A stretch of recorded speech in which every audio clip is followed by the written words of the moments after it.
Continuing reading the Codex Quadrivium, we are now in Book 5, the Book of Departing. This book follows Eladon and the Rememberers as they scatter across the world, seeking to preserve what remains of the O'Dream's wisdom. Along the way, they plant sacred knowledge, sow new songs, and retreat deeper into nature's embrace. Eladon emerges as a quiet leader, guiding his people not through power, but through memory and silence. In the end, he disappears into solitude, leaving behind seeds, both literal and prophetic, for the generations to come.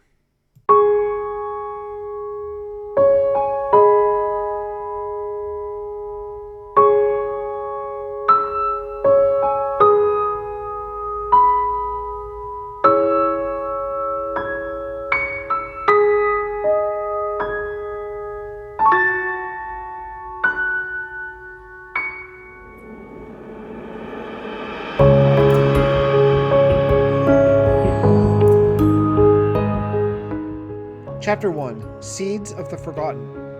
And in the days following the scattering, when the tribes had turned each to their own dominion, there came a silence upon the hills.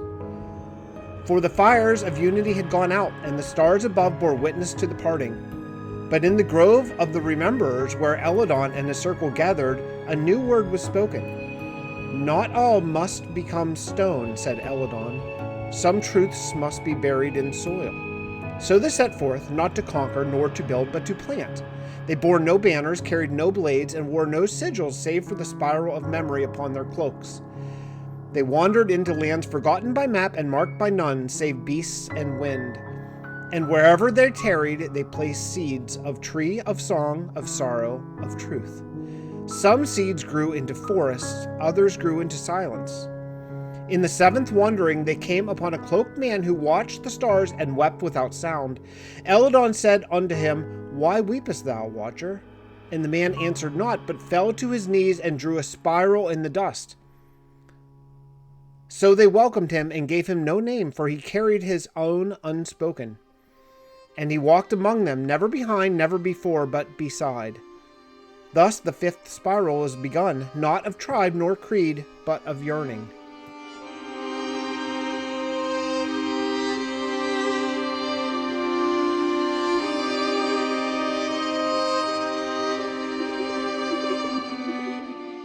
Chapter 2. The Circle and the Wandering. The Cloaked One was called Eladon in time, not by his will, but by the mouths of others. And those who followed him did not count themselves a people, but a pattern. They took no stone for hall, no scroll for law, and no coin for trade. Each bore a song of their own, yet all songs turned back to one another like rivers to the sea. In the lands of the bound they were called strays, in the tongues of the unmoored ghosts. The hollowed alone offered bread and asked no names. And so they planted among the hollowed memories shaped like trees. They called themselves not tribe, but circle. And the circle moved like roots beneath the world, unseen but strong.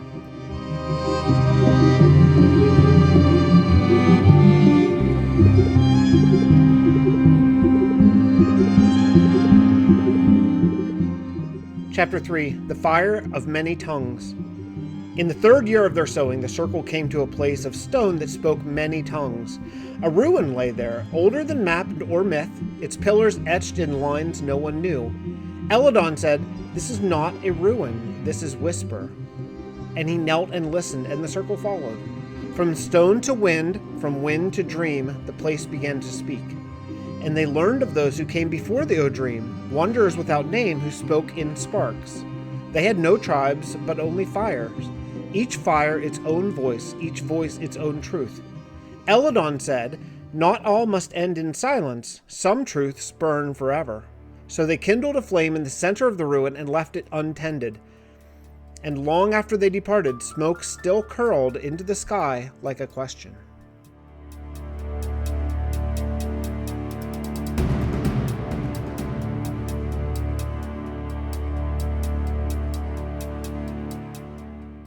Chapter 4. The Buried Sigil.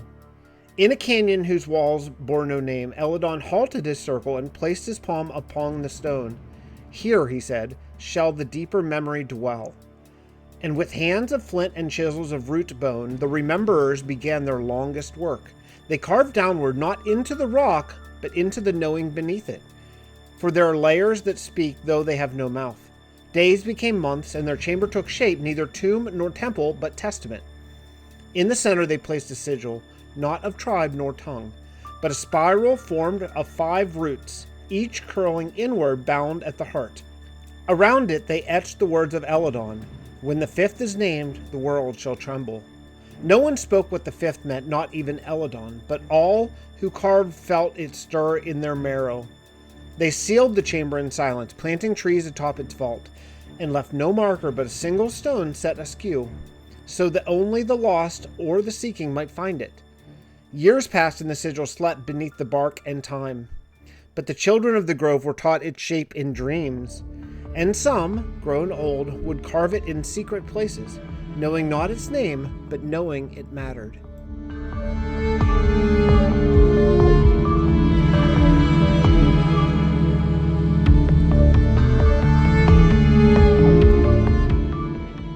Chapter 5. The Song Beneath the Earth. In the stillness of deep places where light forgets to shine, the children of the Rememberers heard a hum that was not wind, nor water, nor wing. It came from stone, not around it, but within. Eladon brought the eldest child of the grove, now grown, and placed his hand upon the cavern wall. "Listen not with thy ear, but with thy blood." And the youth trembled, for he heard not a sound, but a remembering.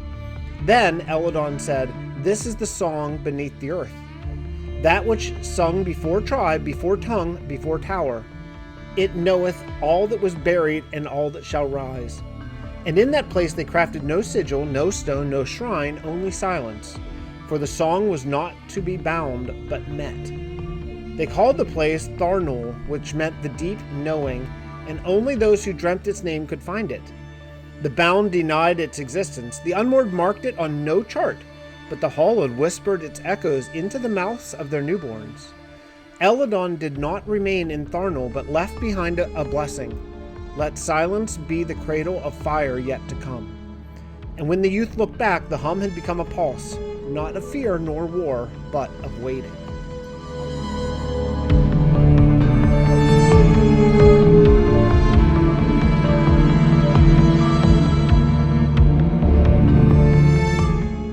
Chapter 6. The Green Reaches the Stars. In time, Eladon grew thin like a shadow stretched by the setting sun, yet his gaze still held the fire of unseen dawns. He walked no longer with staff nor map, but with dreams alone. "We have dug into stone, sung into silence, hidden in echo," he told his circle. "Now let us reach upward, not to conquer the sky, but to remind it we are still here." And so they climbed the mountains of the west, where stars kissed the frost. There they built no tower, but planted a garden. Strange herbs of forgotten seed, sprigs wrapped in bark memory, and mosses brought from the grove. They called it Lerthil, the meadow between stars. It bore no walls, no gate, no fire, only petals that opened only at night to faces of constellations. "If the stars do watch," Eladon said, "let them see us not in blade nor gold, but in green." And in that place the youngest child of the Rememberers, born upon the trail named for no one, sang the first new hymn in many years, not taught, but born. They set no stone to mark his song, but it carried on the winds down to valleys unnamed. And amongst the distant folk a saying took root, "Where green climbs high, memory is near." Eladon looked once more to the stars and wept, not for sorrow, but because something in them wept back.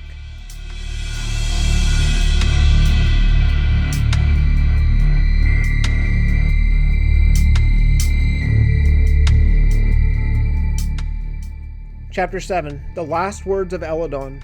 In his final season, Eladon spoke less and less. Some thought his silence grief, others called it gathering. But those who knew him best said he is listening again. The circle of Rememberers gathered in the grove once more, though it had changed places as it often did. And they found Eladon seated beneath the tree of spirals, eyes closed but not asleep. They asked him, "Master, shall we write your words in stone as others do?" But Eladon said, "No stone endureth as long as the breath of a child. Speak them instead, and let them wonder." Then he spoke his final saying, "Truth need not be kept, it must only be planted." That night when he left grove without trumpet nor trail, None saw where he went nor followed, but in the places where the birds stopped singing, moss grew quickly. The circle placed no stone, no shrine, only a spiral of seeds in the shape of the fifth. And the child of Lerthil sang again, a song now old and rooted. They said not he is gone, but he has stepped deeper into the green.